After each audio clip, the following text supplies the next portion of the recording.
it's Anissa from COCO'S TV, and we are here on NYSSA'S Homestead, and today we're going to be talking about prepping, okay?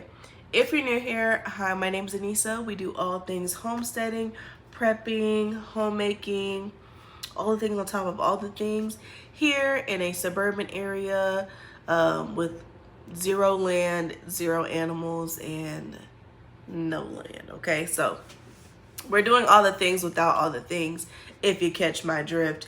If you're returning, hey, welcome back. But today we're going to be a little bit serious. We're not going to be chit-chatting so much. Well, we are going to be chit-chatting. We're just not going to be giggling and laughing. Well, maybe we will. Who knows? But we are getting serious today, okay? So as you can tell by the title below, we're going to be talking about prepping. We're going to be talking about our prepper pantry. We're going to be talking about the fact that we are in a recession. We're going to talk about the tariffs. I'm not going to get political. We're just going to talk about the tariffs and the effect of it. So we're not even going to talk about the tariffs. We're going to talk about the effect of what we need to be doing because of that, okay? So I know there's a lot of back and forth. We are doing this, we're doing that, we may be doing this, we may be not be doing that, and I don't really quite give a damn, okay? I don't like the maybe, I don't like the what if. But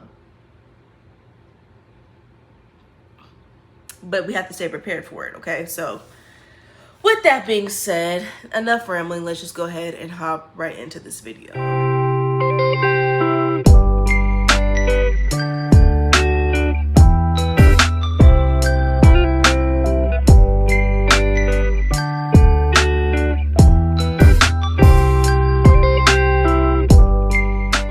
So first, the reason why I even started this video was because I was going through my prepper pantry and just kind of writing down what I needed for my next purchase to make to update my pantry and just to kind of keep it stocked. So while I was doing that, I realized maybe people don't even take an inventory of their pantry that they have. Even if you don't have a pantry on a bigger scale, you just have a simple traditional residential pantry, sorry about that, you should be keeping inventory. And why I say that is because there's a lot of times where I'll buy something before I even had a prepper pantry, or my grocery store is what I like to call it. I would buy multiple of the same thing. Now, it's great because I would eat it and I liked it, but I didn't realize I had 10 jars of jalapenos at one point. And I was like, why do I have 10 jars of jalapenos? And it wasn't like the little jars of jalapenos. It was like the big, what you get at Costco, Sam's Club, things of jalapenos. And I was like, okay, I don't know why I keep having this because it's all the way in the back. But every time I would have like a party or something, we would do like burgers and hot dogs. And I always got jalapenos. And I would buy two. One for the party and one for me to have. And so I ended up just overstocking on those. And I said, you know what would be funny? Or fun, I should say, is like if I stocked up on other things like that as well, that I go through a bunch. So I was going through it and I realized I had a lot of canned like tuna and chicken, and I just wanted to expand more on my meats. So I have a bunch of sardines, I have a bunch of fish, and a bunch of canned chicken. So I was like, maybe we need to get more into beef and stuff like that. So I added that to my list. But I'm gonna kind of give you guys some ideas on what to stock up on, or yeah, just some ideas on what to stock up on. But my main disclaimer is, if you don't eat it, don't buy it, okay? Now, if it's Crisco, like usually use butter and lard, maybe you don't use Crisco. But I have Crisco on the shelf. I don't really use Crisco, but it's something to just have in case butter and stuff isn't accessible to me, and it's shelf stable. So things like that, it's like, okay, you know, kind of stock up on it, you know. But if it's like sardines and you know you don't eat sardines and you're like, oh, in a crisis I'm gonna eat sardines, no, you're not. You're gonna look at that can of sardines and be like, what are you doing and what am I doing? Maybe, if you will, if you're that hungry, maybe. But there's a lot of stuff that you could stock up now that it's probably something that you would actually eat, okay? So boom, let's talk about grains. So I stock up on rice and oats. So with that rice, I stock up regular white rice, basmati, and jasmine rice. Those are just what I use. That's what we go through, and we like to cook with it. Now, brown rice is just something that I wouldn't recommend stocking up on because it does go rampant quickly with all the oils and stuff. So yes, we just want your regular smuggler white rice and oats. You could do sweet oats and you could do savory oats. I've seen people do it all the time. I've just slowly introduced oats to my son recently. We love to eat porridge, but he was kind of iffy with the oat texture, like the oatmeal texture. But once I started to give it to him a little bit more, he's starting to like it a little bit more. And also I use it in like our granolas, our granola bars, and smoothies and things of that such. So we just like to implement it more into our diet now that I have like five 5 gallon buckets of oats now. So they're like, yeah, we need to kind of go through that and just make sure that we're eating that. And so how you could track anything that you're doing, so whether that be toothpaste, whether that be toilet paper, or oats, for example, you can get a container of oats, use it for the week, and see and kind of just track how much you use it, and that's how you determine whether you get your 3-day, your week, your month, your 3-month, 6 months to a year supply of that item. So same with the toilet paper. That's what I do. I'll get a basic pack of toilet paper. I say, hey, we use this toilet paper for a month. I know that this is how much we use for a month. I'll stock up on it for a year, and we always have a year supply of toilet paper in here. Why? Because 2020 happened and people were going crazy over toilet paper.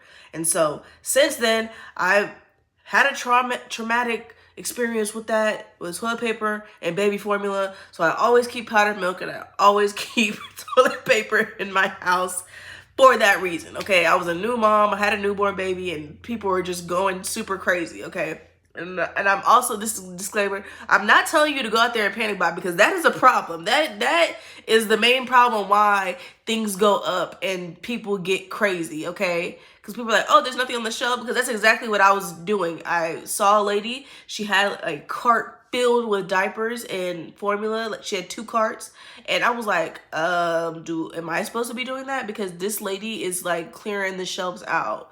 And luckily I was breastfeeding, but I was just like, Jesus, this is insane. So, you know, a little bit of hysteria happens when things of that like that, but neither here nor there. Don't go panic buy. Get what you need. Stock up on what you can and call it a day. Okay, I'm not saying go out there and spend an arm and a leg on some unnecessary stuff that you're going to be hoarding and not actually use. Okay, boom. Whew. Glad that's out the way. But after your grains and stuff like that, you want to get into your protein. So you want to get your beans. We stock up on a bunch of beans. We use beans all the time. My son loves a good old-fashioned red beans and rice. That's his jam. If he could live off of that, he would, and we would be good. But yeah, beans and rice is like our staple anyways, and we always add like a little bit of cornbread with it. It's good for us anyways. So I also keep lentils with that, and obviously your basics, your flour, your sugar, I keep my cornmeal, your baking powder, baking soda, and then all your spices like vanilla bean paste and vanilla extract. And you can make your own extracts as well. So things like that. If you're a baker, stock up on your cocoa powder and your chocolate chips. Just, you know, stocking up on the basics, your salts, like what you need.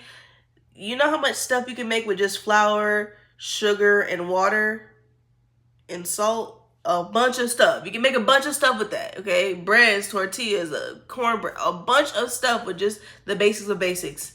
Dumplings, things like that. So you can make a basic meal stretch even longer with those ingredients. So anyways, yes, stock up on the basics. After you get that done, you want to stock up on your medical stuff. So your extra prescriptions, your EpiPens, your antibiotics, whatever you need, stock up on that. Piggybacking off of that, Also, stock up on your herbs, your medicinal herbs. If that's your jam, that's my jam. I go to the naturalist way possible. If that doesn't work, I go the commercial way. If that doesn't work, then we head to the doctor. And that's just how we flow in our house. But we barely even make it to over-the-counter stuff. We usually make it through some herbs and a little sleep and some good soup, and we're good after that. That's how we roll. But yeah, stock up on your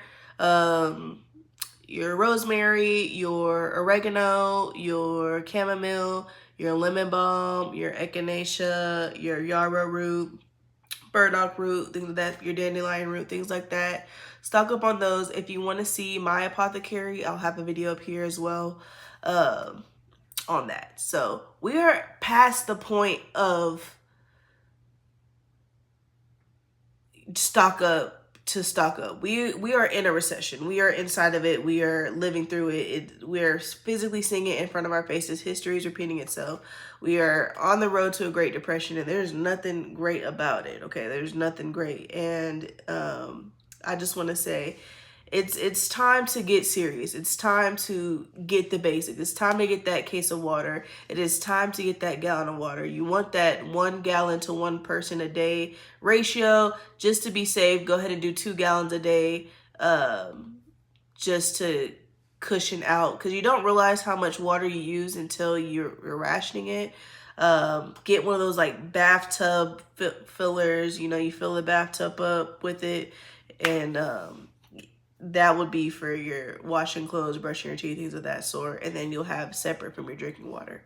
Get your water purifying tablets, get your water filters, your Berkeys, your Life Straws, whatever it is that you want to use or can afford.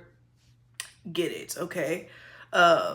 It's important. It's time. I'm not trying to yell at you. I'm not trying to scare you. I'm not trying to put a bad taste in your mouth. I don't know. I'm just trying to bring awareness. I understand a lot of people in the prepper community, they don't want to show people what they have, but I also understand the power in empowering people through the screen and letting people know that, hey, this is something that I do. You can see here, this is what I do. This is what I have. And this is not everything, but this is what I have. And so if I can do it, you can too. And just kind of being realistic with people. I was trying to do the Dollar Tree videos, and I was telling people, hey, if you have $15, this is what I would get to add extra for my prepper pantry. I would get, you know, a thing of milk, a thing of water, my rice, my beans, and then whatever spices I could get, and then whatever extra, like your aspirin and stuff, and your Band-Aids, I would get that too. Whether it's toothpaste, and we'll just kind of rotate that list. But no one was watching those videos, so I stopped making them. If you want me to go back to them, I can. But I just really stopped making them all in all because I realized maybe people don't want this type of content. Maybe they just want to see the pantry. I do have a pantry tour here, and just kind of showing you guys how everything works. The only thing that I've added since then is some extra shelving. I've added a snack bar, and I've added a deep freezer to that. So we will be doing an updated pantry tour here in a bit, but that's just the only thing that I've added since that video. And y'all seem to pretty like that. Y'all like to see what's inside people's pantries, and I'm nosy too. I'm in there looking right with y'all. But I'm bringing awareness, and I'm sincerely looking at you, that person who's living alone, or that single mom, or you know, just that family who's only has that $5 extra, and that $5 extra can be that extra bag of beans, you know, that extra bag of rice, that powdered milk, that's 5, you know, cans of beans, you know what I mean? So you can do a good, I make a mean corn salsa, okay? And it's really just canned corn and canned black beans, and then I add a little and garbanzo beans to add a little bit more fiber to it. Sometimes if I have cilantro, I'll use it. If I have limes, if you have that shelf-stable lemon juice, I'll put that on there. Add you a little bit of seasoning. Use your crackers, use your chips, and there you go. That's a meal. Your cowboy caviar is good to go. So that's something you can just have nicely, and it be good. You know what I mean? So put some Rotel in there, and just give it a little bit more flavor. But this stuff is important, guys. It's important. This is the best. Your pantry is the best insurance money can buy. And I will stand by that. I will stand by it a million times. All the people that I've watched on here, they inspired me to do this and really get into it. When they put it like that insurance, this is like insurance. This is a physical, you know, item that you can touch and you can see that you are actually using daily, and you can see it and it's working. It's not for maybe somebody hits you on the road and maybe you need to, you know, use your insurance and then your insurance is going to go up. No, the food is going to go up, inflation is going to go up as well, but you are physically using this money. And so whenever that thing goes on sale, you say, hey, I'm running low on black beans, and you know, hey, it's Cinco de Mayo coming up and those black beans, those refried beans are going on sale. I'm going to watch for a sale for that, and I'm going to buy it up. And so I'll have a good stock for the next year or until the next sale. And that is how you do it. You know what I mean? And so I'm hoping I'm not yelling at you, but I'm holding your hand and I'm praying with you and I'm praying for you and I'm praying for us together, because we will get through this together. We will help each other, okay? And so if you have any knowledge, or you're an experienced prepper or experienced homesteader, and you are a little bit more seasoned in this area, please feel free to add some positivity or some help down in the comments and just help us out, because that's what this is here for. We're here to build a community and just uplift each other and hold each other's hand while we're going through this, okay? And so we're standing up and we're fighting back, and yes, I think that's all. Oh, and start a freaking garden. Please start a garden. Please start a garden. I was watching a video the other day, and it was a chef, and he came into an elementary classroom, and the kids could not tell the difference between a tomato and a potato. Children do not know where their food is coming from. Americans don't know where their food is coming from. And so if you just have that garden to give you that fresh produce, to save you a little bit of money from the grocery stores, it helps a ton. It helps a ton. I am growing cucumbers, tomatoes, peppers, tomatillos, sweet potatoes, regular golden potatoes, watermelon. I have all my different kind of herbs in there for my teas and my spices growing on there, and it's a small patio. I have a video again of my patio garden, and we are doing an updated video here in a bit. But guys, start a garden, get your herbs, stock up on your food, get your freezer stocked up, and get your shelf stocked up. Make sure you have the extra aspirin, the extra Tylenol, the extra Motrin, the extra prescription that you need, your extra contacts, all of that, because stuff is getting wild out here and it's going to be hard. We are riding it out with each other, and I hope to see you guys in the next one. I appreciate you for being here. If you're still here, go ahead and comment down below pineapple so that I know you watched the whole video, and that will be our inside joke. And I hope to see you in the next one.